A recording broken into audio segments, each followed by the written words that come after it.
تو ایران کے جو نئے رہبر اعلیٰ ہیں ان کا اعلان کر دیا گیا ہے، اور یہ بڑی اہم اس لیے بات ہے کیونکہ ڈونلڈ ٹرمپ نے کہا تھا کہ اب جو بھی خامنئی کے بعد ہوگا وہ ان کے ٹارگٹ پر ہوں گے۔ تو آیت اللہ مجتبیٰ خامنئی کو بھاری اکثریت سے رہبر منتخب کیا گیا ہے۔ تہران میں ہزاروں افراد کی موجودگی میں ان کے نام کا اعلان کیا گیا۔ مجتبیٰ خامنئی شہید علی خامنئی کے صاحبزادے ہیں اور ایران کے اگر ہم دیکھا جائے نمبر وائز تیسرے رہبر اعلیٰ کے طور پر منتخب ہوئے۔ فاکس نیوز کے مطابق نئے رہبر پر امریکہ نے باقاعدہ رد عمل آفیشیل رد عمل ابھی تک نہیں آیا امریکہ کا، لیکن صدر ڈونلڈ ٹرمپ مجتبیٰ خامنئی کے انتخاب سے خوش نہیں ہیں۔ آف کورس وہ وہ کسی کے بھی انتخاب سے خوش نہیں ہیں، ان کو کوئی اپنی پسند کا انسان وہاں پر چاہیے۔ ٹائمز آف اسرائیل کو انٹرویو میں ٹرمپ نے کہا ایران کے خلاف جنگ ختم کرنے کا فیصلہ نیتن یاہو کے ساتھ مل کر کریں گے۔ لوگوں کے بڑے تبصرے آ رہے ہیں، کسی نے پوچھا تھا کہ who is the worst president of America, تو کسی نے کہا جناب نیتن یاہو۔ تو نیتن یاہو جو ہے ایکچولی وہ ڈیسائیڈ کر رہے ہیں کہ امریکہ نے اگلا موو کیا کرنا ہے۔ یہاں تو ڈونلڈ ٹرمپ صاحب یہ امپریشن دے رہے ہیں کہ آفیشیلی اب رد عمل امریکہ نے کیا دینا ہے یہ وہ نیتن یاہو کے ساتھ مل کر طے کریں گے۔ اب اس کے بعد کیا رہ جاتا ہے؟ رات کو میں اپنے ہمارا ایئر نیوز دیکھ رہا تھا تو خبر چل رہی تھی کہ امریکہ جو ہے وہ ناراض ہو گیا بیسیکلی اسرائیل سے۔ پہلی ناراضگی جو ہے وہ امریکہ کی ہوئی ہے اسرائیل سے، کس بات پہ؟ کیونکہ اسرائیل نے ایرانین جو آئل ریفائنریز ان کو نشانہ بنایا ہے، تو امریکہ یہ کہتا ہے کہ مجھے تو آپ نے بتایا ہی نہیں ان کو ایرانین آئل ریفائنریز کو نشانہ بنانے سے پہلے، اور مجھے تو توقع ہی نہیں تھی۔ ڈونلڈ ٹرمپ نے یہ کہا کیونکہ obvious Donald Trump doesn't want کہ اب ایرانین جو آئل ریفائنریز ہیں نا ان کا نقصان ہو، تاکہ پھر پورے خطے میں آپ کو پتہ ہے کہ پوری دنیا کے اندر پھر آئل پرائسز بڑھیں گی، تو وہ یہ نہیں چاہتے تھے، لیکن اسرائیل نے ان کو بتائے بغیر ان اویئر رکھا ان کو اور یہاں پر اٹیک کری، تو امریکہ پھر اسرائیل سے ناراض بھی ہو گیا۔ ڈونلڈ ٹرمپ روٹ بھی جاتے ہیں اور پھر بڑے آسانی سے مان بھی جاتے ہیں، بڑے انپریڈکٹیبل سے آدمی ہیں۔ ہم بات کر لیتے ہیں اسی حوالے سے، پھر ہمارے ساتھ موجود ہیں احمد اسی حوالے سے جو حملے دونوں جانب سے جاری ہیں اس پر بھی بات کر لیتے ہیں۔ بالکل جناب، تو ہمارے ساتھ موجود ہیں ماہر بین الاقوامی امور احمد حسن العربی صاحب۔ بہت شکریہ احمد حسن العربی صاحب، آپ نے پروگرام کے لیے وقت نکالا۔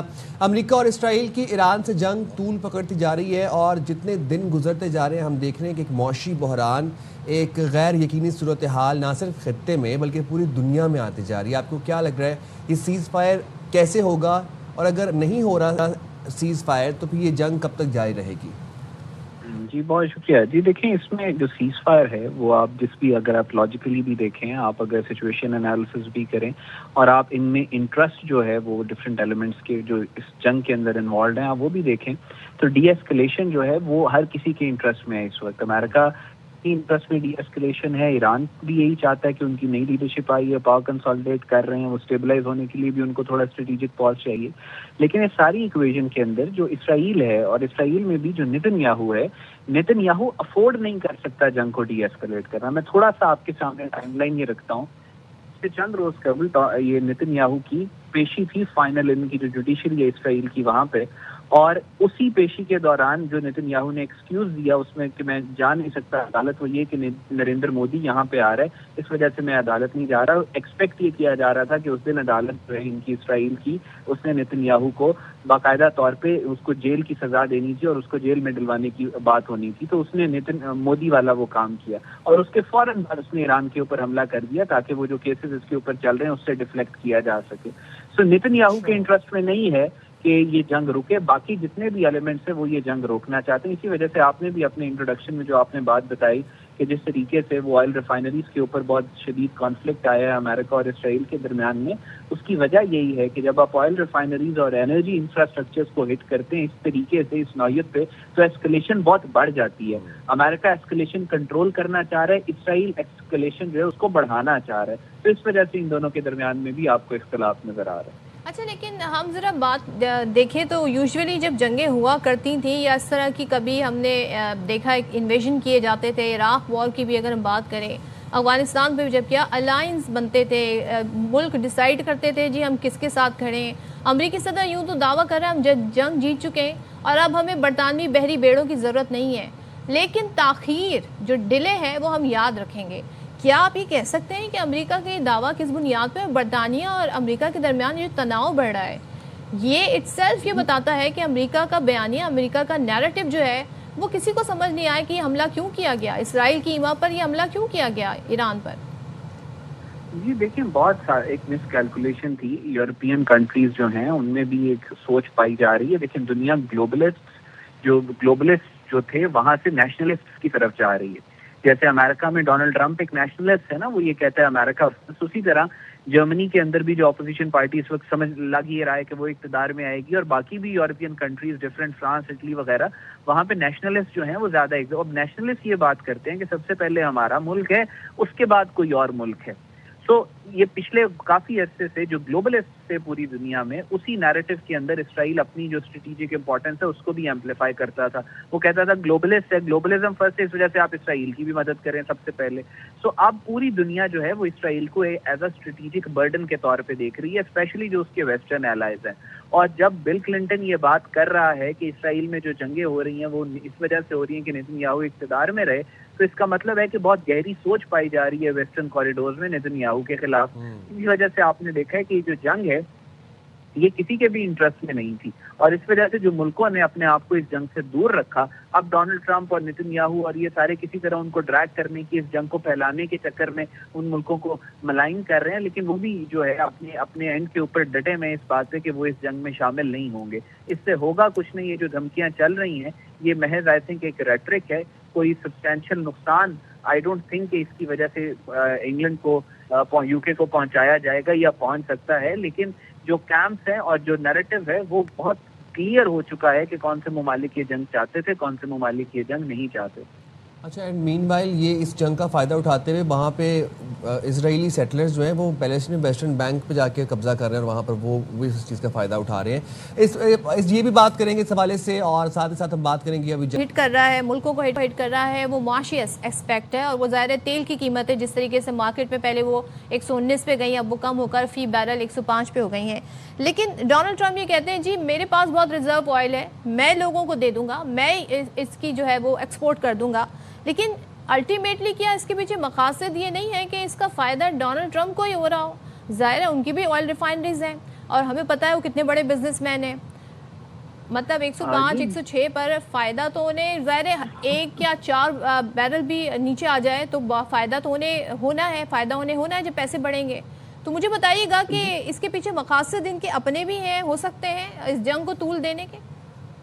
جی دیکھیں, اس جنگ میں جو پروپیگنڈا ویلیو ہے بہت ساری چیزوں کی, اس کو ہم نے بہت زیادہ بڑھا دیا ہے. فار ایگزامپل ہم آئل کی تو بات کر رہے ہیں جو کہ رائٹلی سو کہ آئل پہ ایفیکٹ آئے گا پوری ہر جگہ کے اوپر, لیکن یہ صرف آئل کی بات نہیں ہے. اسٹریٹ آف ہارموز اور یہ دنیا کے سب سے بڑے اسٹریٹجک ٹریڈ روٹس بند ہونے سے صرف آئل میں, پیٹرول آئل کی پرائسز میں چینج نہیں آئے گا, ہر چیز میں تبدیلی آئے گی, ہر چیز پہ پریشر آئے گا. ڈونلڈ ٹرمپ کی یس آئل ریفائنریز ان کی ہیں اور یہ سب کچھ اپنی جگہ کے اوپر ہے, لیکن اس کے ساتھ ساتھ ان پہ پریشر بھی بہت زیادہ ہے. یہ کہہ کے آئے تھے کہ میں پیس میکر ہوں, میں وار میکر نہیں ہوں. یہ کہتے تھے کہ مجھے نوبل پرائز, پیس پرائز ملنا چاہیے, اور ان کی وجہ سے یہ جو جنگ انہوں نے امپوز کی ہے ایران کے اوپر, اسرائیل امریکہ نے, اس کی وجہ سے پوری دنیا میں اگر اکنامک کرائسس آئے گا, بھوک کا اور وہ ساری چیزیں لوگوں کو فیس کرنی پڑے گی, تو ایک پاپولسٹک لیڈر کی جو پاپولیرٹی ہے وہ نوز ڈائیو کرے گی, بہت بری طرح نیچے کی طرف جائے گی. سو اس وجہ سے بھی ان کے اوپر پریشر ہے. اور یہ جو بات کر رہے ہیں کہ میرے پاس بہت زیادہ آئل موجود ہے, پریکٹیکلی پوری دنیا کے لیے جو ٹریڈ روٹس ہیں اور پھر جو آئل ہے اس کو سبسٹیٹیوٹ کرنا امریکہ کے ساتھ وہ پریکٹیکلی تھوڑا ڈیفیکلٹ ہے. سو اس میں کوئی پریکٹیکلٹی مجھے نظر نہیں آ رہی, صرف ایک ریٹرک اور انفارمیشن وارفیئر ڈومین میں اس کی ویلیو ہے. پریکٹیکل گراؤنڈز کے اوپر اس سے کوئی ڈفرینس نہیں ہوگا. اچھا احمد حسن صاحب, یہی میں آپ سے جاننا چاہ رہا ہوں کہ یہ ہم دیکھ رہے ہیں کہ اندھا دھند دونوں پارٹیز بس میزلز فائر کیے جا رہی ہیں. ڈونلڈ ٹرمپ نے یہ بتایا تھا کہ جناب ایک ہدف یہ ہے کہ وہاں پہ ایک تو ایران کا بیلسٹک میزائل پروگرام ختم کرنا ہے, اور دوسرے وہاں پر رجیم چینج کرنی ہے. نہ رجیم بھی تبدیل نہیں ہوئی, خامنئی صاحب کے جو صاحبزادے ہیں مجتبی خامنئی وہ الیکٹ ہو گئے, اور اس کے بعد نہ ہی بیلسٹک میزائل. ہم دیکھ رہے ہیں ایران ہر روز 500 نئے میزائلز بنا لیتے ہیں. اب سمجھ یہ نہیں آ رہی کہ یہ جنگ اتنی ایگزیجریٹ کیوں ہو رہی ہے, what's the point of dragging it? کوئی منطقی انجام ہے اس کا آپ کو لگتا ہے؟ کیونکہ ہمیں تو نہیں نظر آ رہا کوئی منطقی انجام. اور اب سیز فائر یا پھر اب میڈیشن کون کروائے گا, کون یہ کردار ادا کرے گا؟ کیونکہ اب بوٹس آن گراؤنڈ اب ہمیں نظر نہیں آ رہے کہ اب ڈونلڈ ٹرمپ اب ملٹری تو بھیج نہیں سکتے ایران کے اندر. اس کے بعد کردوں نے ویسے جواب دے دیا, ان کے ساتھ وہ والی سچویشن ڈیل بھی نہیں بنی, نہ بحری جہاز, نہ بحری فورس ہے, نہ بری ہے, نہ زمینی ہے. تو پھر اب ہوگا کیا, منطقی انجام کیا ہے اس جنگ کا؟ دیکھیے منطقی انجام اس جنگ کا ٹیکنیکلی میں نے آپ سے پہلے بھی عرض کیا کہ وہ یہی ہے کہ یہ سیز فائر کی طرف جائے گی. اگلے 24 سے 48 گھنٹے are going to be of pinnacle importance. ابھی ایران کے پریزیڈنٹ کا جو بیان آیا چند مطلب تقریباً 36 گھنٹے پہلے کہ ہم اب مڈل ایسٹرن کنٹریز کے اوپر اٹیک نہیں کریں گے, اور یہ بہت بڑا ایک ہسٹورک سٹیپ تھا, اور اس میں بہت سارے ملکوں نے اور اسپیشلی پاکستان نے جس طریقے سے ڈی ایسکلیشن کروائی ہے, پاکستان کی ملٹری لیڈرشپ کا جو رول ہے وہ بہت زیادہ امپورٹنٹ ہے. اس کے علاوہ اب آپ آگے آتے دیکھیں گے کہ جب امریکہ کے اوپر بھی پریشر فیل وہ کر رہے ہیں, جب وہ بھی دیکھ رہے ہیں کہ جنگ کو ہم نے ڈی ایسکلیٹ کرنا ہے, تو وہ جنگ ڈی ایسکلیشن کی طرف جائے گی. ابھی آج ایرانین کے IRGC کے جو گارڈ ہیں, جو ان کے کمانڈر ہیں, ان کا میں نے بیان ابھی آپ کی شو میں آنے سے پہلے ان کا چل رہا تھا کہ وہ دوبارہ سے اس طریقے کی بات کرتے کہ آپ ڈی ایسکلیٹ کروائیں ورنہ ہم مڈل ایسٹ کے اوپر پریشر جو ہے وہ جنریٹ کریں گے. تو وہ ڈی ایسکلیشن کی ہی بات کر رہے ہیں, وہ ایسکلیشن کی بات نہیں کر رہے. اگر مڈل ایسٹ کی بھی بات کر رہے ہیں تو ڈی ایسکلیشن کے لینس سے کر رہے ہیں, اب ایسکلیشن کے لینس سے نہیں کر رہے. تو جو بیک گراؤنڈ ریٹورک ہے اس میں میسو تبدیلی آئی ہے, چیزیں ڈی ایسکلیشن کی طرف جا رہی ہیں, اور آئی ہوپ کہ we will achieve some sort of substantial de-escalation in the next 24 to 48 hours.